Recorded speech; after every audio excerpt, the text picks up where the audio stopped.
tenemos las pruebas, la verdad de este caso. Y la verdad es que señor Abrego Garcia es inocente y debe recibir sus derechos bajo de leyes internacionales. Otra vez quiero agradecer a ustedes y yo voy a cerrar diciendo lo siguiente. Yo regalé mi promesa a la familia de señor de Kilmar, que yo estoy comprometido a seguir regresando al Salvador, seguir trabajando hasta que él recibe su proceso debido bajo de ley, y luego yo tengo mucha confianza que si hay un proceso justo, que van a liberar señor Abrego Garcia, y yo estoy comprometido a seguir trabajando hasta entonces. Gracias, muy amable. So I'm going to make one more comment in English, and then I'll do the Spanish, and then we'll open up for questions. We also want to just be very clear that in our discussions at the embassy, but also in a letter that we have sent to Secretary Rubio and to the U.S. Ambassador, that we're here because we want Kilmar released. But we also know there are other people here in these prisons that have been essentially given no due process. And we want to highlight the case of Andre Romero, who was an asylum seeker coming to the United States, who was coming to the U.S. and was abducted. He had an appointment through the asylum process that was granted by our government to seek asylum. He's 19 years old. He's a young gay man. He's a hairdresser. His family is incredibly worried. We know that he has had no gang affiliations that anyone is aware of or that they've presented in a court of law. And we have not heard from him since the abduction actually happened now weeks ago. And so there's a young 19-year-old here in an El Salvadorian prison who we need to know. We've asked, and this is our plea to the embassy here, is to confirm that he is alive. We've asked to see him, that he's alive, or that at a minimum his attorneys can do a welfare check on his whereabouts. And that is the case of Andre Romero, very important for us in the United States and hopefully here as well. En español, más quiero decir, mi nombre es Roberto García, estoy acá con 3 otros congresistas Maxwell Frost, Yasamin Ansari y Maxine Dexter, todos acá de California, de Florida, de Arizona y también de Oregon en los Estados Unidos. Estamos acá porque estamos diciendo al presidente Donald Trump que él tiene que regresar a este momento a Kilmar Abrego García a los Estados Unidos. La Corte Suprema de los Estados Unidos, 9-0, ha dicho al presidente que él tiene que regresar a Kilmar a los Estados Unidos. Otros cortes en los Estados Unidos también han dicho que él tiene que regresar. Todo eso es bien importante. Y déjame decir también otra cosa. La administración de Donald Trump también ha dicho que ellos lo mandaron acá y fue un accidente. Que él no debía que venir acá a El Salvador. Fue un accidente, lo tiene que regresar y esa es la razón que nosotros estamos acá y vamos a venir nosotros y otros hasta que Kilmar y otra gente que está acá en El Salvador regresen a los Estados Unidos. So con eso vamos a abrir para any questions. So we'll take any questions and anyone can answer. Are there any questions in English or Spanish? ¿Cuál es la agenda que tienen? ¿Con quiénes se han reunido y con quiénes se van a reunir? So, mira, vamos a decir a la agenda, como está pasando, no vamos a decir todo. Hemos tenido un classified conversación con el embajador acá de los Estados Unidos a El Salvador. Hemos hablado con diferentes gente de la embajada. Hemos hablado con la familia de Kilmar Abrego García, que el abogado ha hecho acá para nosotros.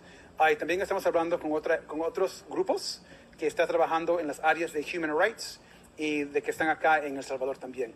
Y estamos ready para, si la embajada dice que podemos ir a ver a Kilmar o a Andre, que están bien, también estamos para asistir a hacer eso.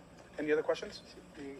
Si el gobierno del presidente Trump sigue negándose a llevarse a Kilmar hacia los Estados Unidos, ¿hasta dónde creen ustedes que puede llegar a escalar este problema legal entre el poder judicial y el poder ejecutivo?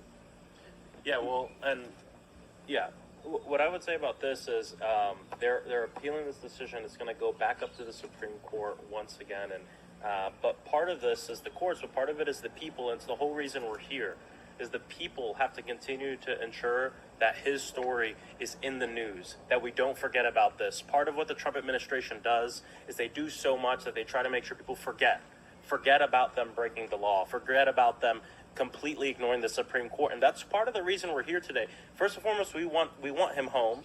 Secondly, we want to see him, know he's alive and know that he's well. But also, we want to make sure that this story doesn't go away. There's going to be an end to this story, and the end we want is him home going through due process. The book is not closed on this, and the book is not closed on our Constitution and our laws, no matter what Donald Trump says. And so that's part of the reason we're here. The other thing I want to say, too, that I think is important to mention is we formally requested to see him today. And we were told at our meeting that the government here has denied our request to see him because this is not an official trip. Something that both Robert Garcia and I requested from Chairman Comer of the committee that we sit on, which is the Oversight Committee of the federal government. And so, again, we're going to continue to do this no matter what. And like I said before, we're not going to be the last members of Congress and senators that are here to make sure that he's released and that our country is following our laws. Have you had any other contact with the Salvadoran government? We saw President Bukele trolling, essentially, Senator Van Hollen. What comments or interaction have you had with the government? We have some additional meetings this afternoon, which we're not going to get into at this moment. What I will say is that I think we've been very clear that the United States Supreme Court is demanding that the Trump administration work to bring back Kilmar Abrego Garcia. We know that our president has a strong relationship with the president of El Salvador and certainly our allies. And we have no doubt that if Donald Trump wants Abrego Garcia back in the United States, that Abrego Garcia would right now be back in the United States. This is on Donald Trump. Our president needs to bring and follow the orders of the Supreme Court. I don't know if anybody else wants to add to that. Thousands of Venezuelan migrants who were deported from the U.S. as well. Bloomberg reported 90% of them didn't have a criminal record in the U.S. I hear a lot of talk about Kilmar. What have you been doing so far for these other Venezuelan migrants?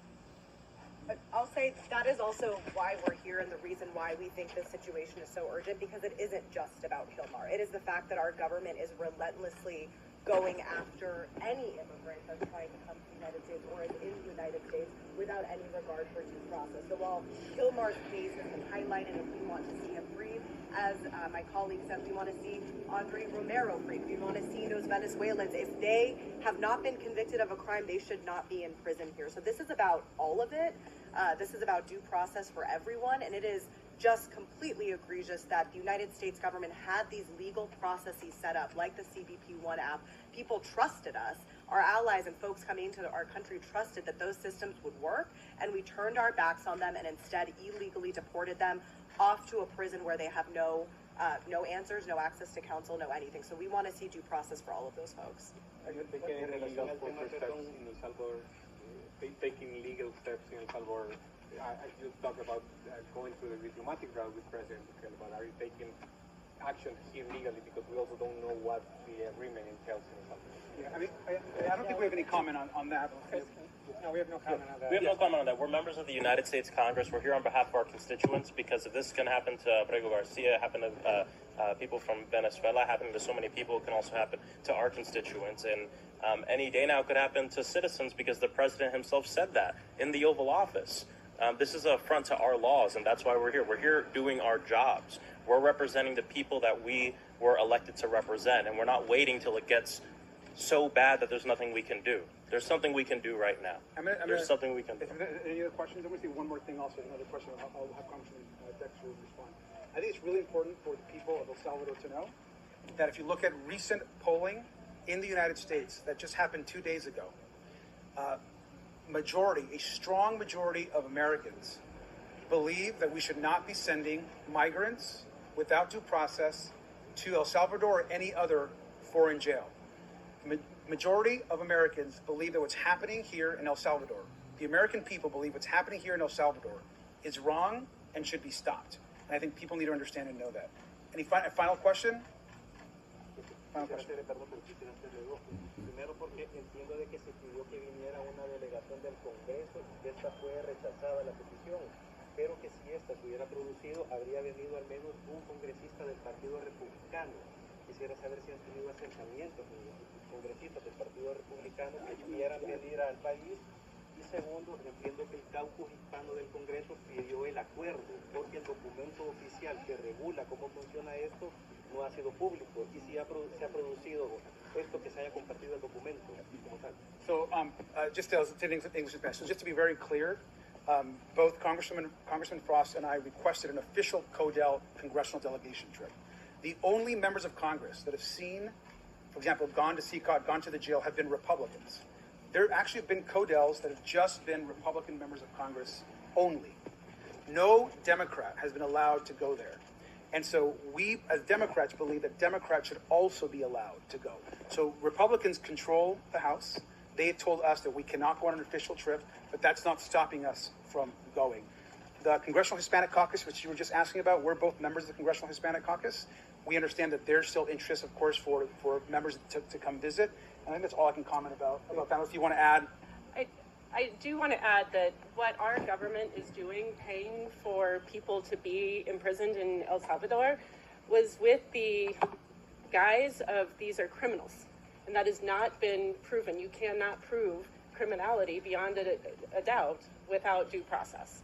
So we are using taxpayer dollars in the United States to break our constitutional laws and put people in prison on the taxpayers. This is, without a doubt, illegal, immoral, and we must continue to stand firm up for the rule of law and for the rights of people. And I hope that we are the first of many to come here until this is resolved in our courts. We're gonna close this. Last thing that was just mentioned, really important. You were asked about the contract. So we members of Congress, we absolutely want that contract between the United States and El Salvador to be made public. So we should understand what funds are being transferred over to support the prisons, and we should make that public. Y nosotros queremos, en español, queremos que el contrato de los Estados Unidos y El Salvador, para ver qué hemos pagado, qué dinero hemos mandado acá para esta situación y para ver al jail y al prison, tenemos que ver, debe ser público. All right, thank you guys. Appreciate you guys.